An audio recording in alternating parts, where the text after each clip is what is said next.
Почитувани гледачи, во последниве години и децении сме сведоци на влошување на климатската состојба во Македонија и во лето и во зима. Во лето имаме екстремни високи температури, во зима екстремно ниски температури и сите сме уплашени и се прашуваме што станува со климата, што станува со нашиот живот.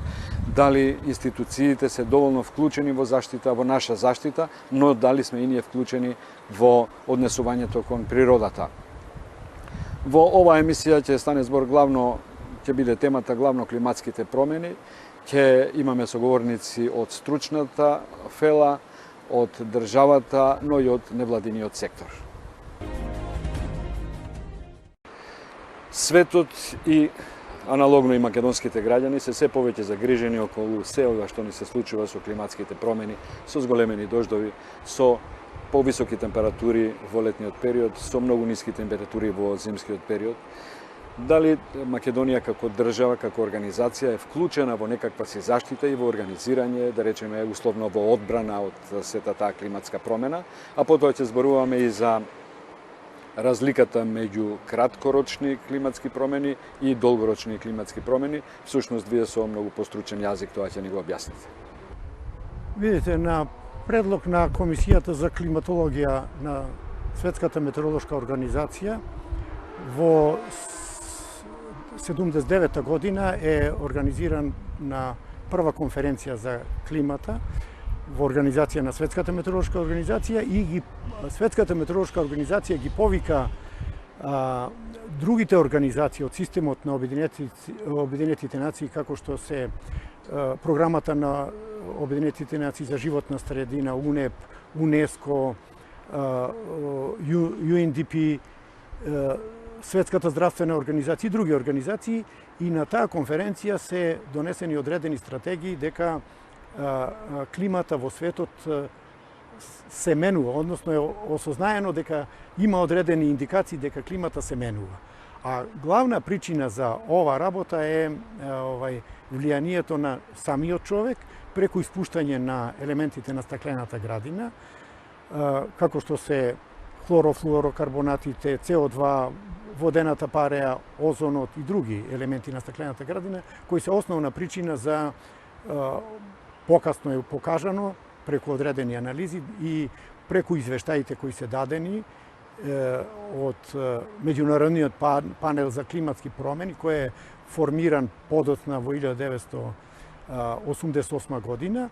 Тој панел околу 2000 и повеќе личности, експерти од светот, преку Светската метеоролошка организација, тој панел, првиот извештај го има дадено 1990 година и на конференцијата во Буенос Ајрес, односно во Рио, 1992 година се донесени 3 конвенции. Една е Конвенцијата за климатски промени, Конвенција за биодиверзитет и Конвенција за сушите и опустинувањето, од кога се почна главниот процес на организирање на меѓународната заедница за околу климата и климатските промени. Подоцна повикани се сите земји во светот да ја потпишат таа конвенција за климатски промени, каде на третата конференција во 1997 година во Кјото е потпишан, односно донесен Кјото протоколот, како познат акт во светот, каде е покажано дека одредени земји кои кардинално вршат користење на претежно фосилни горива и како извор на стакленички гасови во атмосферата, е покажано која земја колку да изврши контрола на своите активности и во тој однос да ги намали концентрациите на загадувачки материи во доменот на стакленичките гасови на ниво кое ќе одговара климатскиот систем да остане стабилен. Дозволете само едно потпрашање. Значи, да, договорот од Кјото е познат, протоколот од Киото, но дали тој има обврзувачки карактер или само една декларативна заложба дека еве ние ќе ги намалиме издувните гасови за во интерес на намалување на стакленичката градина. Да, беше потписниците се договорија и имаше обврзувачки карактер. Меѓутоа, некои земји го потпиша тој договор, некои не го потпиша, како што се Соединетите Американски држави, кои и Киото протоколот и подоцна сега во Парискиот договор, кој е донесен, односно предложен во 2015 година и се уште тие најголемите загадувачи на некој начин, Соединетите Американски држави не го потпишува и продолжува тоа да го прават, а другиве земји се горе-долу се прилагодуваат, односно се прилагодуваат према она што е декларативно е договорено и потпишано.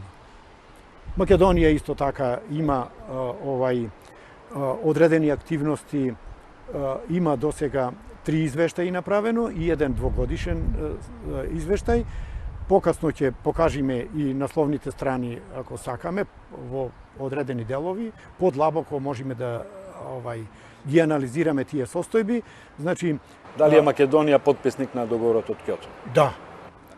Да, и нема некој обврзувачки карактер, бидејќи ние не сме големи некои загадувачи, како што се големите земји Европа, Европска унија има своји стратегии, Соединетите Американски држави и поединачно европските земји и другите, Јапонија и така, а резултанта на сите тие влијанија, значи од влијанието на самиот човек врз животната средина и врз климата ќе имат реперкусии претежно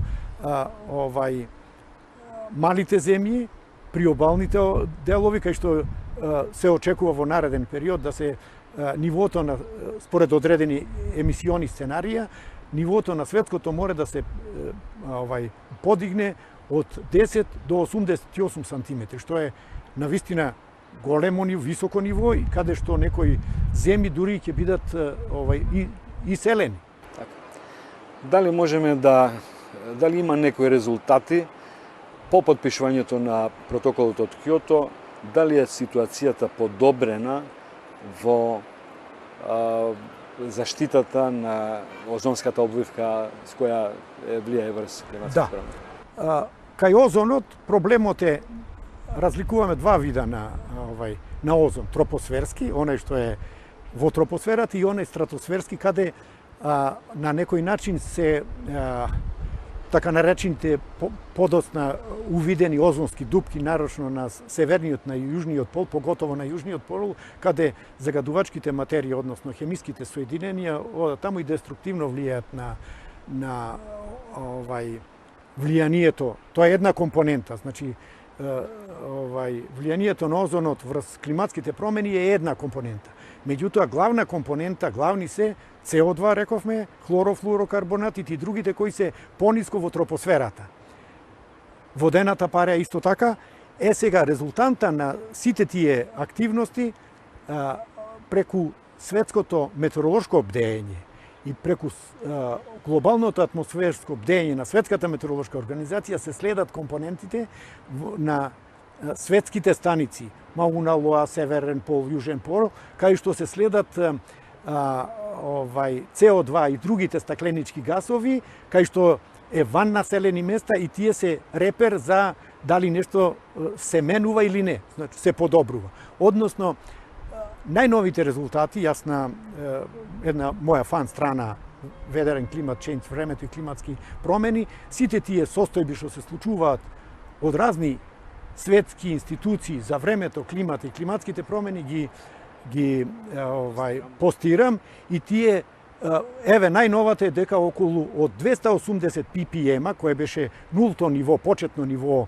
во 80-тите години, сега е веќе 390 оди према 400 ppm. Што значи тоа вака во превод? Во превод количеството на загадувачки материи од доменот на стакленичките гасови, нарочно CO2 и хлорофлуорокарбонатите, тие секоја година се зголемуваат за 0,5%. Значи работата не е подобра после Киото протоколот, туку е полоша. Па да. Значи не е направен некој страј, иако имаме ние и во државите се правени одредени стратегии, пишани документи, материјали, меѓутоа тоа е обврска и кон владите, односно министерството, односно другите заинтересирани страни да ја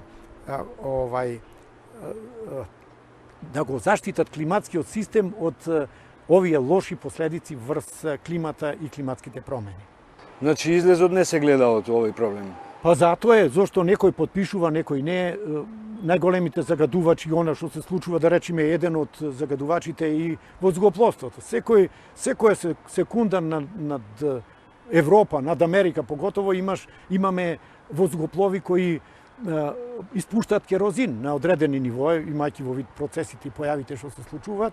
Значи, и загадувачките материи кои преку користење на фосилни горива, јаглен, нафтата, нафтените деривати се причината за испуштање на CO2 во атмосферата и ништо не е направено во таа насока, имајќи во вид дека последен договор кој треба да се потпиши е договорот, Парискиот договор од 2015 година, иако секоја година меѓународниот панел заедно со земите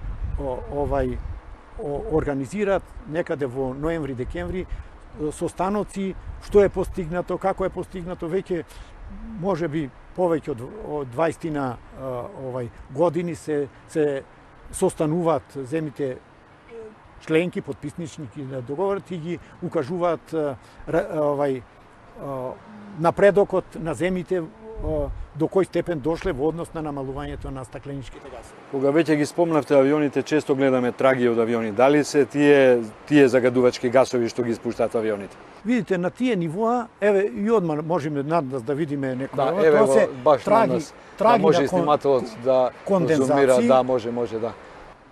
Траги на кондензации, тоа е и познато ние како средношколци во Средно хидрометеоролошко училиште и на факултет, се знаело дека се тоа траги на кондензации и керозинот кој е испуштен, бидејќи на тие нивоа немало основа за да се створи кондензација на водената пареја, ова е добар начин. Некој лаици мислат дека тоа веќе некој од висина не труе или не испушта загадувачки материи, па хемиските средства не се ефтина работа, зошто би не труеле посебно нас, а и воопшто во низ етарот има секој момент нешто се случува и тоа може да влијае, ама не е основна за да стравуваме дека некој со хемиски средства не загадува. Особено има патриоти што ќе речат ова загадување само врз македонците. Нема шанса. Ќе делува, така? Македонија е малецка земја и таа не е ништо во однос на она што е Европа, она што е Евроазија, она што е светот и така натаму. Значи нема врска. Така. Добро, видете, во последно време сведоци сме на големи разлики, екстремни температури и во ниската и во високата скала, значи многу топли лета, многу ладни зими, поплави, ветрови, страда земјоделието, цената на храната поскапува поради тоа.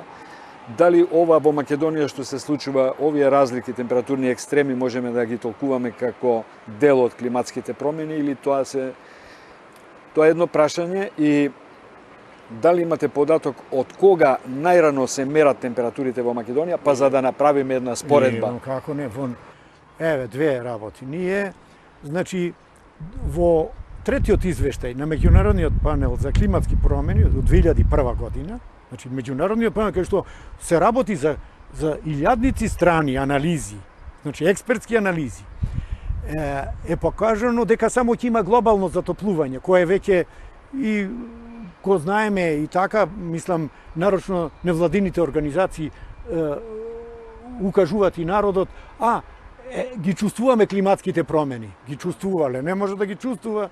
Климатските промени е долгорочен процес. И тие има, зборувам за извештајот, дека само ќе има глобално затоплување. Досега е светската просечната температура која од која датират мерењата од 850 година навамо, значи 150 години, е покажано дека температурава, реков јас, 0,5 плюс минус 0,2. 0,6 степени плюс минус 2 степени, значи е појавена зголемена температура како глобално затоплување. Меѓутоа, во некои делови од светот ќе имаат многу повисоки, него многу помали. Едно од најчувствителните подрачја во светот е Средоземното море. Во анализите кои се покажани, друго е околу Австралија, во југоисточна Европа, не југоисточна, во југоисточна Азија исто така има некој подрачје кај ќе бидат најповеќе изразени климатските промени. И сега оттаму е нашиот интерес и во однос на Конвенцијата за сушите и опустинувањето и Конвенцијата за биодиверзитетот, исто така, значи сме заинтересирана страна, за да покажеме дека какви ќе бидат и во нареден период, имајќи во вид сценаријата кои постојат од УНЕП и UNDP и значи и Светската метеоролошка организација имаат направено одредени сценарија со преку испуштање, уклучување на процесите, преку раскалашеност на бизнисот, значи користење на секакви фосилни горива и така натаму, или намалување на тие состојби, за да се држи под контрол како што е со конвенцијата, кај што треба да се направи, и е покажано дека во 21. век значително ќе се зголема температурите, дури една граница е од Европа има зацртано проект до максимум до 2 степени да биде. Иако некој сценарија зборува дека дури 4,8 до 5 степени би се зголемила температурата, што би било катастрофално во однос на многу области од човекот, во земјоделието, кај водите, водните ресурси, здравието, хидрологијата, шумарството, биодиверзитетот, значи се тоа области каде ќе бидат државите засегнати, а оттаму па мислата ми беше дека до 2001 година беше дека само ќе има глобално затоплување. Покасно во другите извештаи, 4-тиот и 5-тиот е покажано дека ќе се зголемат и природните катастрофи, што е евидентно.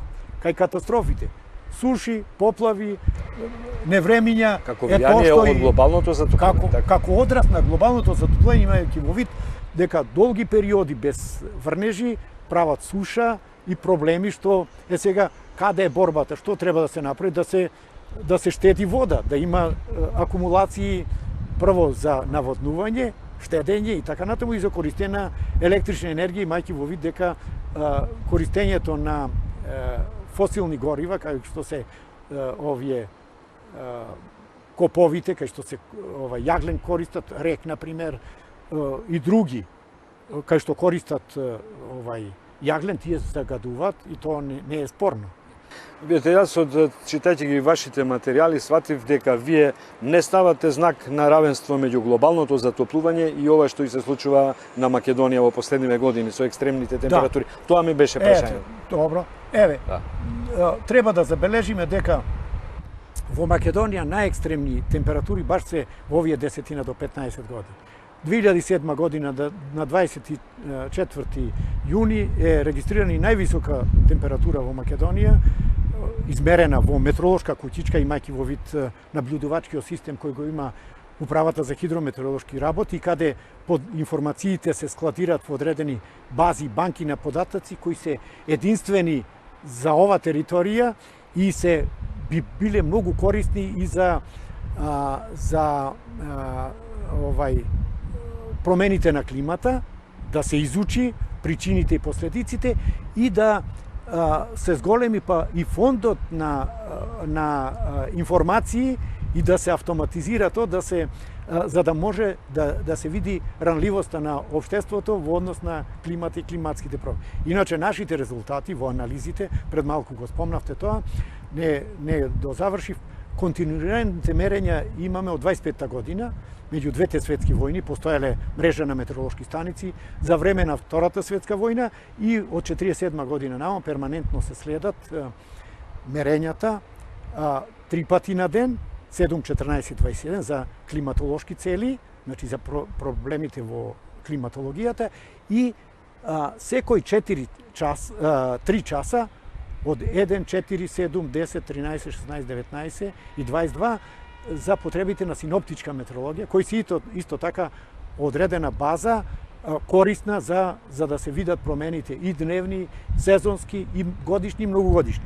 Во нашите анализи, покасно и ќе покажем првиот, вториот и третиот извештај, се покажани и трендовите, значи досегашните трендови од 25-та до 2012, а може да се продолжи понатаму, преку одредена методологија како тие резултати да се искористат и да се стават во функција за да можат да може да се види разликата меѓу она што е антропогено влијание и она што е стално влијание врз климатскиот систем. Што покажуваат податоците? Дали се зголемува температурата или држи некој просек? И во анализите, тоа во извештаиве кои ќе ги отвориме заедно, ќе прелистаме и ќе го покажеме тоа. Иако нашите мерења, почетоците на мерењата се уште во Отоманска империја, во австријскиот конзулат во Скопје од 1891 до 1899 година и во француската болница Лазарет во Битола мерењата се од 1896 до 1912 година. И тие резултати ги постојат, а покасно за време на Првата светска војна се исто така вршени мерења за потреби на војската и на македонското подрачје на Македонскиот фронт, односно Солунскиот фронт, како што се вика. Германската војска имала мрежа на метеоролошки станици, дури за потребите и аеролошки мерења за потребите на воздухопловството, што навистина од ова дистанца е нешто навистина современо, за да може и воздухопловството да го користат во воени цели, ама преку метеоролошките информации.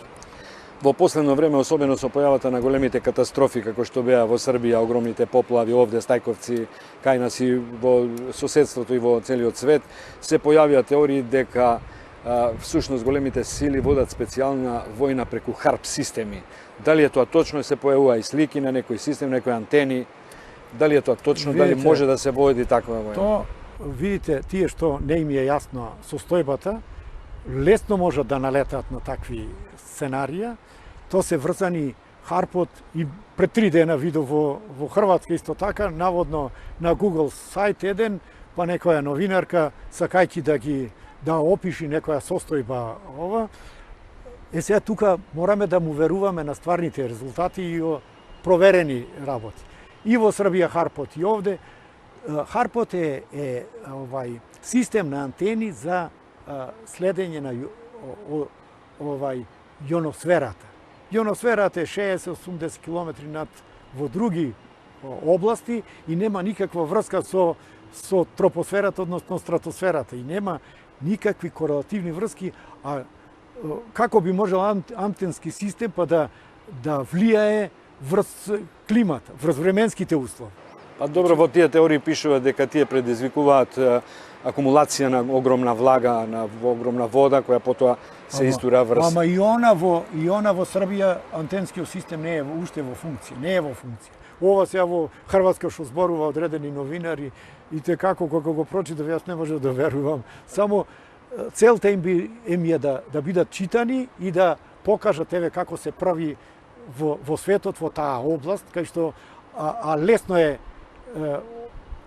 тоа е жолт печат, сензационализија. Да, тоа Значи, можам да кажам. Сепак постои харп системот? Не, харп системот постои, но не за други цели и за други димензии. Значи се работи за јоносферата, кај што целта е да се изучат радиобрановите и другите, значи, влијанија, а не климатските промени. Во некои земји дури имаше уништување и кршење на тие системи. Што да? Се може да има овде, ако се направи таква некоја фама, Дури може некој војна да организира војна, преку да го намами народот на состојба. Добро, сепак граѓанинот, општата Зборувам јавност... општо за околу климата, кај што е климатски промени е генерално на второ место покрај сиромаштијата во ранг листата на Обединетите нации. Значи второ место. Значи се работи за високо ниво и тогаш, значи ако се ова избеглици, проблеми со сиромаштво и така натаму, значи многу високо ниво е. И затоа оттаму има размислувања дека некој дури ги штелувал, има и такви статии, кај што ги штелувал податоците само за да земат средства од преку Обединетите нации, кај што се случува се. Главната движење е системот на Обединетите нации. Сепак јавноста, еве да одиме на наш терен, на македонската јавност, е уплашена од последиците на временските непогоди и се чувствува незаштитена таа јавност, мислејќи дека нема некаква организација за заштита на државно ниво, на поддржавно ниво, на други организации кои се државни или недржавни, невладини и така. Како е таа организација во Македонија? Има ли некаква организација, еве да почнеме од државното ниво, која барем упатува, која барем анализира и укажува на мерки што треба да се преземат за заштита од тие... Има одредени стратегии се пред... Значи има многу институција, по моје мислење не е до крај завршена работата. Има една стратегија за елементарни непогоди која е врзана и со други катастрофи. На некој начин, тука е Дирекцијата за заштита и спасување, тука е Центар за управување со кризи, кај што исто така имаме одредени информации, меѓутоа немаме соодветна студија. Јас неколку пати сум ја иницирал и сум, кај што се тука топлотни бранови, студени бранови, други повратни периоди да се истражат катастрофите во смисла поплави и така натаму, и одредени анализи кои се прават на универзитетите, кај што се магистарски и докторски студии и така. Меѓутоа, главна стратегија околу ова, генерално, покрај овие извештаите кои ги даваме, во однос на, ако сакате покасно и ќе го видиме уште еднаш го сега најавувам, значи ќе го изанализираме дека веќе нешто е правено и нешто има во преку животна средина, иако не е само тоа проблем. Проблем е целокупниот систем, не е само проблемот со животна средина и Министерството за живот. Тука се земјоделие, водите водни, енергетиката, здравството. Имаше еден проект со здравство, имавме Светската здравствена организација, пред неколку години се направија и брошурки за топлотни студени бранови, има и сајт таков, кај што беше Министерството за здравство уклучено со своји експерти и постојат материјали, книжки, што треба. Чувствувате и вие дека, например, 98-99, кај што беше 98 една од најжешките лета, не се знаеше што треба да се направи. А сега има и насоки. Во последниве години Министерството ги тера тие насоки, ние сите сме информирани, има и одредена комисија за климатски промени, која сега малку не функционира, не знам дали имат состаноци. Јас во 2 мандата бев член на таа комисија, кај што сме се организирале и претходниве години свесни сме дека сме имале такви состојби, ако се сеќавате. Поплавите во Стајковци. Не поплавите, него зборувам за топлотни бранови. Значи, 2012 година едно 6 топлотни брана над Македонија, па кај што се носеше вода, се даваа совети за јавноста, кој да биде заштитен, не се одеше на работа, беа заштитени и така. Значи, тоа е верно. Поплавите од Стајковци научив. Тоа е една катастрофа која ретко од 100-200 години такво нешто не се има. Иако 32-33 година исто така имала една поплава оттамо према... Но тогаш немало такви канали изградено, таква заобиколница која го спречи... Овде и влијанието на човекот со тоа што несоодветно испланирано за да се видат како се вика, пропусната моќ на водите и водните ресурси од тамо, ама таков интензитет за 4 сати, 90 до 100 мм дожд, тоа е навистина чудо невидено. Добро, уште едно И, прашање. и да го спомниме, 2 август е претходната година на Шипковица. Да. Покасно ние со одредени колеги отидовме, па имаше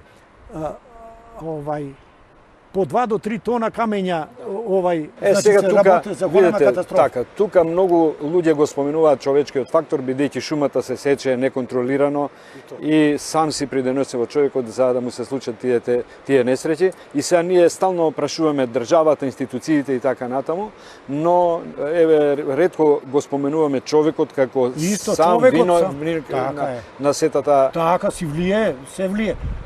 Формирањето на градски урбани средини. Скопската котлина си формира нова микроклима. Погледнете колку згради, компактни згради се изградиле и се формира такви заедници, кај што се јава посебна микроклима. Значи, зголемени температури и не случајно се случува тоа што се случува во однос на така наречена, што ја викаат во урбаните средини, топлотна капа.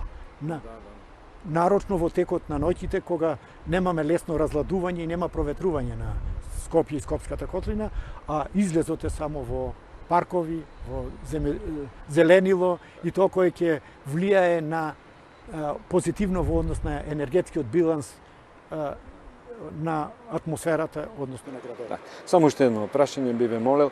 Значи, што треба Македонија да направи за да даде придонес според принципите на протоколот од Кјото? Да го намали загадувањето во кои сегменти? Ние не сме во таа група. Прво не сме во таа прва група, кај што тоа е мала територија. Едино ние можеме да се адаптираме према условите за одредени емисиони сценарија кои се случуваат и одредени проценки. Иначе постои таква алатка, Magic and Schengen, така се вика, и кај што има околу 20 на сценарија, тие како ансамбл на сценарија, и според нив Македонија е во 2 квадратчиња. Ништо не е и ќе треба можеби други софтвери во помали размери за да се процени, иако и то се проценува, проблемите со земјоделието, со водите, со енергетиката, со туризмот, со значи, што треба да направи? Тие посебни стратегии за како одговор кон адаптација кон климатските промени. Но видите, да не се свати сега дека можеме слободно да загадуваме. Имаме најзагадени градови во Европа. Значи, друго прашање, разликуваме загадување во однос на елементите на стаклената градина, CO2, хлорофлор, на глобалното мислите? Не, и наше. Да. Значи, загадување со аеросоли. Тие аеросолите влијаат врз енергетскиот биланс кон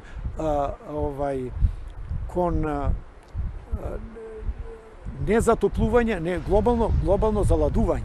Тие намалуваат количество. Меѓутоа, типовите на времето, оние есенско-зимски состојби во Македонија и во котлините, кај што имаме големи загадувачки материи, тоа е друг проблем и нема врска со климатски веќе. Ќе зборуваме во некоја следна прилика. Ви благодарам. Нека остани тема за други. Се разбира. Фала. Минатата